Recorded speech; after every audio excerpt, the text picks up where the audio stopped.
Hi everyone, my name is Emma Anderson. I'm a Cleveland-based artist, and this is going to be my video. I hope you guys enjoy the process of me making my piece.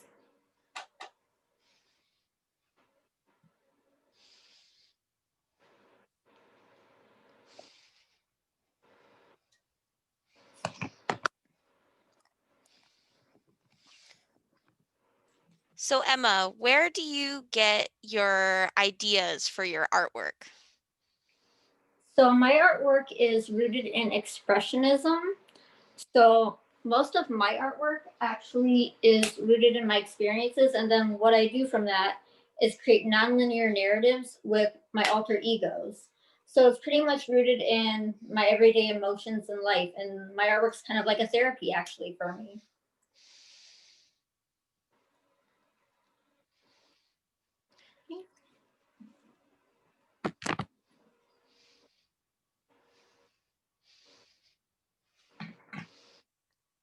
What kind of paint are you using right now? So I use strictly acrylic paint. I don't use oil or anything else. I use that for because of the health risks with the oil paint.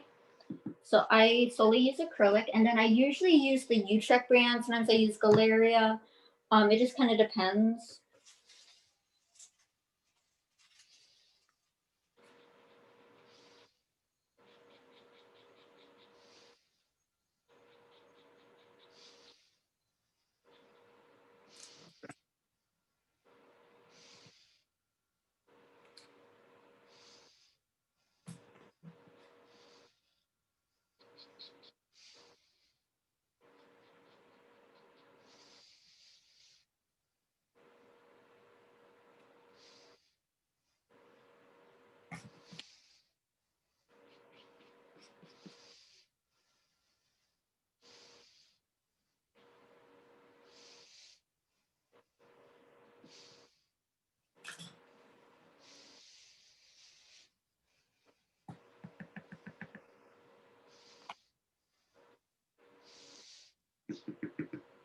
What drew you to painting?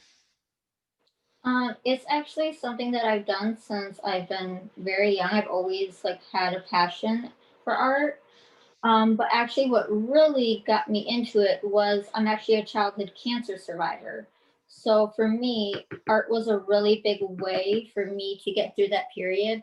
I did a lot of art therapy. I worked with a number of organizations when I was a child, and actually won a couple competitions and things with it. So that's kind of what made me want to take it a little bit more seriously, I think, is I kind of learned the power of art and like the way it helps some people. Mm-hmm.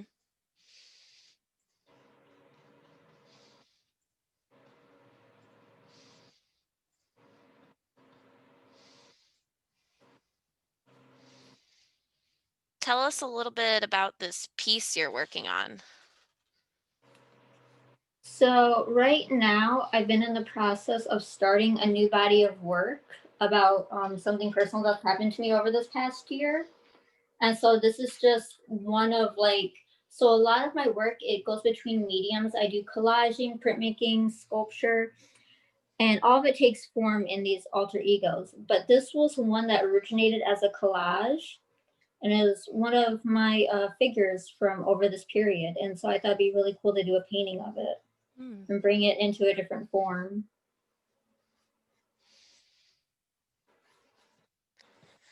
Is that a usual process for you when you're making art, or do you have different processes? Um, I think my processes go very much like whatever I'm feeling at the moment, just because with my work being rooted in expression, it's pretty much whatever I'm feeling within the day. So sometimes I feel like painting is like the best release for me, my best way to get something off my chest. And then other times it's like I want to work a little bit quicker, so maybe I'll make a collage of some of my figures. Sometimes, it's like each medium offers a different like system for me in a different form of like, help and therapy for me in a way. Mm-hmm.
So, Emma, could you tell us a little more about your painting process, like how you choose colors and how you go about creating a piece?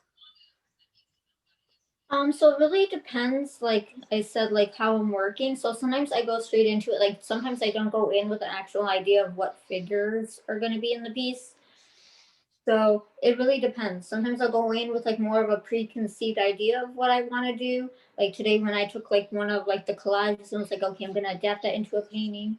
And then as far as colors go, I really love really bold, energetic colors. I feel like they really help in one, bringing in the viewer, and two, I want like my paintings to have an overload of information, kind of dealing with like certain things within my work, such as like I want my paintings to be very anxious. Sometimes those bold, energetic colors can kind of create that.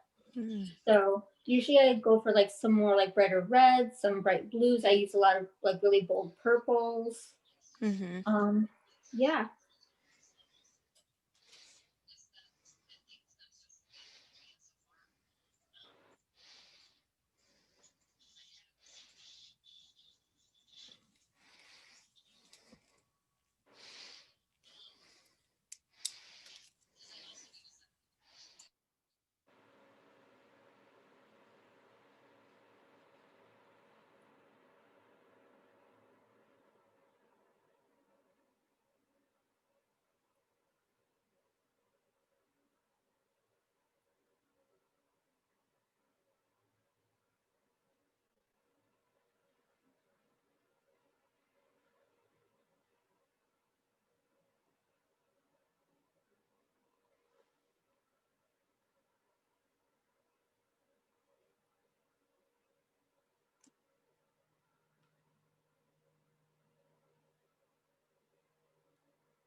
So, Emma, do you listen to music when you create your pieces?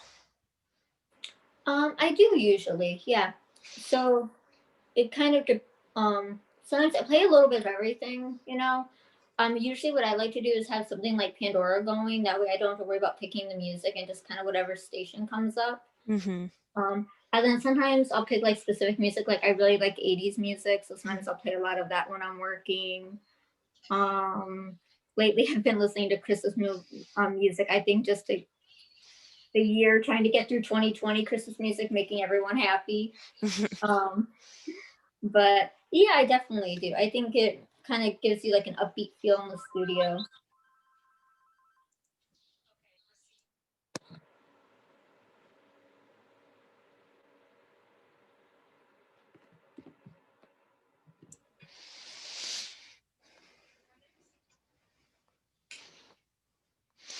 Do you feel like your art has been affected by this year? Um, Definitely, I think. I mean, I'm pretty sure every single person's been really hit hard and affected by everything going on in the world right now. And I think artists especially, because I think a lot of the times we're really affected by our environment and people and the things going around us. For me personally, like I said, like I have some health issues. So I just had a really like rough year. And for me personally, I actually have a piece right now in a show that's going to be in New York. And it was a piece based on technology and nature. And I kind of viewed this mirror of like kind of when we went into lockdown, the earth kind of fought back and like the ozone was healing itself, and, nature was growing back. And I kind of mirrored it to like my experience at the time where when we went into lockdown, it was kind of like a healing period for me. So, and I think that's playing into like the new work, my new body of work and everything I'm kind of starting. So, yeah, definitely.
So, what artists do you admire or get inspiration from? So historical artists, I look a lot at the German Expressionism. I look at a lot of Cobra artists. Contemporary, I look at Dana Schutz. I look at Nicole Eisenman. Let me see which other contemporary artists I'm looking at right now. I follow a lot of them on Instagram. There's been a lot of really good up and coming artists that I like to follow. Trying to think right now. I really like this one. I can't think of his last name right now, but his first name's Aaron. He was really big in New York, and he makes these really wild sculptures. I've really been kind of following his work right now. They're like little like creatures.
And what role do you think does the artist have in society?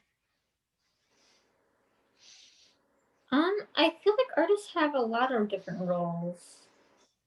I feel like because I think art's such a wide thing, and so many people are expressing or like trying to convey different things through their art. So I think we all take a different role based on what we do in our art. So I feel like some people take the roles of teachers, some take the role of activists, some take the role of environmentalists. I think it really depends on what the person wants to use their art, like what impact they want to have on society with their art. Hmm. What roles do you feel like you play as an artist? Um, I feel like my big role, I think, is as a society. I feel like we've almost gotten to a point where I feel like we overthink sometimes. I feel like sometimes we just think a little too much. I feel like we try to overthink and we look for like the answers to everything in everything. And I think sometimes if a piece is emotional enough, I think sometimes people relate better to that. I think it conveys something a little bit more powerful sometimes just by an emotional reaction or a connection to the viewer. So I feel like that's what I try to do in my work, you know? Like Mhm. I think sometimes instead of trying to look for this big, larger than life concept and everything, I think going back to like the basics, I think humans connect on emotion. Hmm. So for me, I like to get back to that in my artwork. So I feel like, especially in my a lot of my artwork, I like to tell people like it's okay to have certain emotions. It's okay to feel that way, you know. Like I think a lot of times, especially like with mental illness and anxiety and things, I think there's a stigma where everyone says it's okay in society, but yet I feel like still people kind of look at you a little weird if you have it. I think sometimes in my work, I think I like kind of people feeling that they're not alone when they like experience or feel that in my work. So Hmm. yeah.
I know we kind of touched on this earlier about how your art has changed from this year, but how has your art changed over time? Changed a lot over time. Um, so obviously, like, I started when I was young and I was just making things that I always was making these little characters, but like they never really had like a purpose or like a reason as to why I was making them. And then kind of as I got into high school, I started to take art a little bit more serious too. And I started to think a little bit more about my work. And then obviously college got me thinking about it. And in college, I was making a whole different array of things. I would make like these giant sculptures that I would call like tumors, and they would have like real human hair and things on them. I would make like little like sculptures of figures. I experimented with printmaking and all these different mediums. And I used to think in undergrad that my work dealt a lot with deformities. So I did a lot of work as far as like freak shows and finding like the beauty within that. And then I started like gradually, I think by like junior year, I started coming a little bit more to terms with what my work was about. And I knew it was something personal, but I didn't really know what. And I think it was near like the end of my schooling at my BFA when I finally started to realize that the creatures are personal in a certain way to me and that they were kind of like my voice and they were basically representations of me.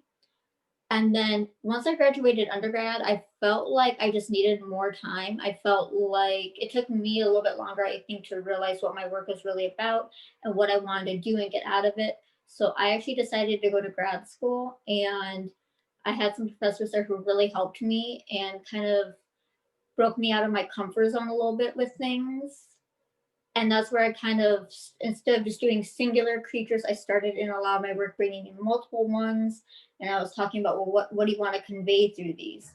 Because before I didn't know, I just said, well, they're just figures. I said, I think they're representations of me. And they're like, okay, that's cool, but what do you want to do with them? Like, what do we get out of it? And that's where I started to think a little bit more in grad school and really come to terms with why I make these creatures, what I want to evoke within the viewer, what their bigger role is in society. So I think all artists go through that. I think, art also changes so much over time. Like as an artist, like we were talking about earlier, I think your environment, people around you, whatever's going on in the world, I think that affects art. So I just think everyone kind of goes through their own process. Yeah.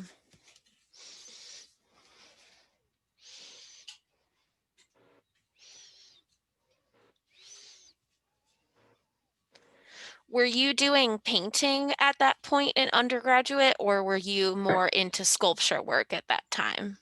So in undergrad, so freshman year, I took the standard courses. So, intro to drawing, I took design courses. My first year in painting, I actually did a lot of digital work too. So I was really into another artist I really love, is Tony Orsler.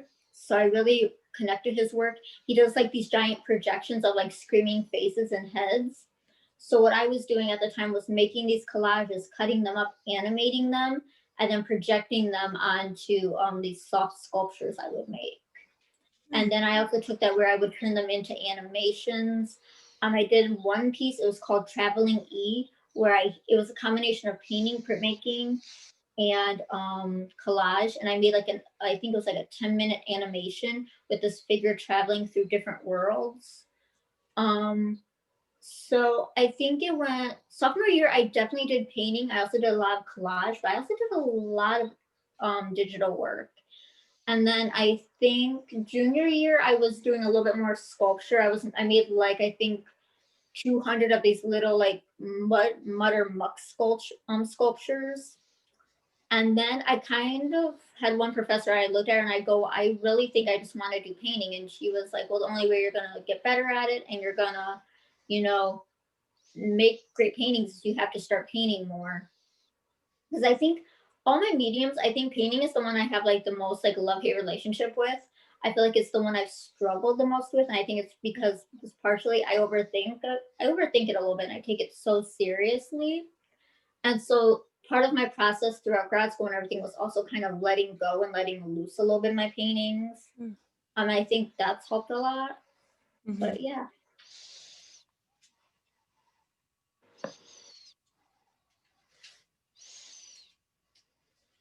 So it's just kind of evolved over a long time. I still do all those different types of mediums, and like I said, it still works for me because every different medium brings something different. I'd say primarily right now I've been doing painting and sculpture. I still do like printmaking. I do it occasionally, and then digital work I also do. And usually the other mediums like kind of affect the digital work because usually with my digital work I either take my collages, my sculptures, or my paintings, and I bring those into it. So it's kind of like where everything starts and kind of intertwines a little bit. Yeah, thank you for sharing that.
Do you have a favorite piece of your own artwork?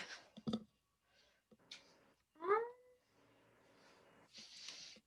I think all the pieces are personal to me in a different way, and so I view them in a different way. Like I have a really strong connection to each piece and each character. Mm. If I had to guess, probably my one of my favorite pieces would be a piece I created during my MFA, and it had three figures in it. It was called "Open Your Eyes, Peanut," and I was actually really lucky because a couple months out of grad school, I got into an exhibition. It was the 52 Weeks, 52 Works at Baldwin Wallace Mm. exhibition. And the piece actually got into their calendar. And the person who curated the show actually purchased the piece. So for me, that was one of my favorite pieces and also meant so much. I think just getting out of school and having someone purchase it, I think that one holds a special place in my heart. I think one just because it was one of my strongest paintings and one of my most favorite ones. But Mhm. then I think too the fact that it was like my first show out of school and it got into one. I think, and then to have like the curator purchase it, that just kind of like made it even better. Mhm.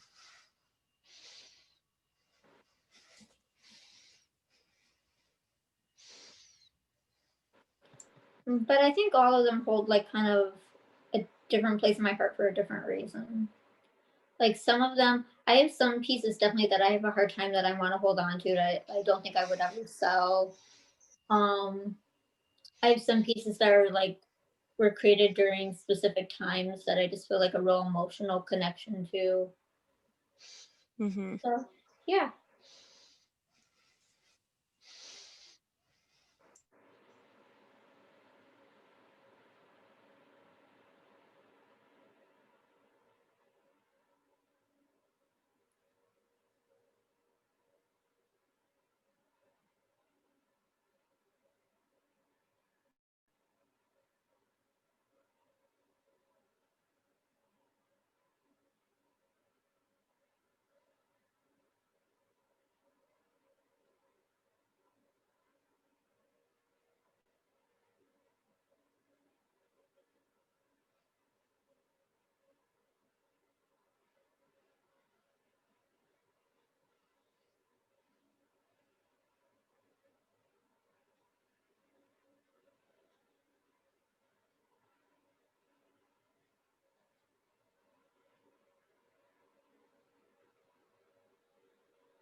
So, Emma, what memorable responses have you had to your work? Um, that's a good question. So, as far as like people who've seen it and like interacted with it, Mhm. thinking back, it just some of the shows I've been, like I said, the curator who purchased my piece, she just told me she really emotionally connected with it. She told me she hopes that like I always stay making work because she just felt like my work was really strong and really connected with her. Had a couple other artists in the area who really told me that they really liked my work and that they felt kind of they could feel the emotion from it. I think those are most of the responses that I really like are just the ones when people connect with it on an emotional level. Mm. I think for me, and I've gotten a lot of those. And as far as like why they connect with it, I don't always get like the story as to why they can, have a connection to the piece. Mhm. But those are usually the ones that make me feel good about my work and know that, my work is at least doing somewhat what I want it to do. Mhm. Yeah, impacting other people. Definitely.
Emma, I just want you to know we're getting too close to the end of our hour.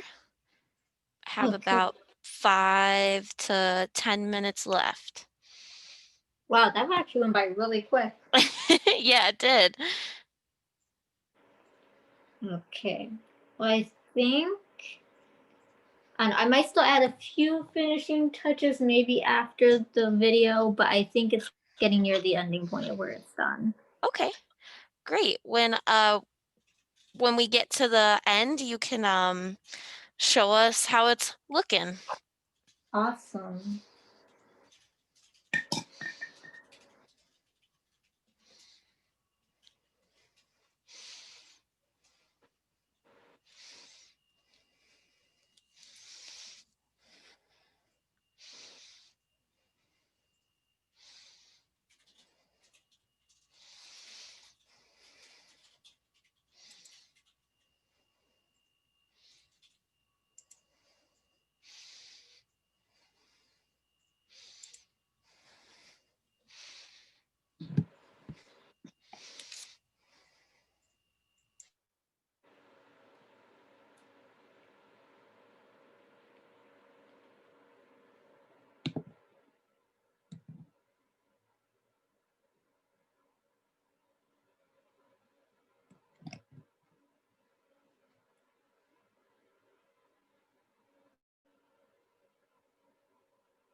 Do you feel like you're at a good stopping point, Emma?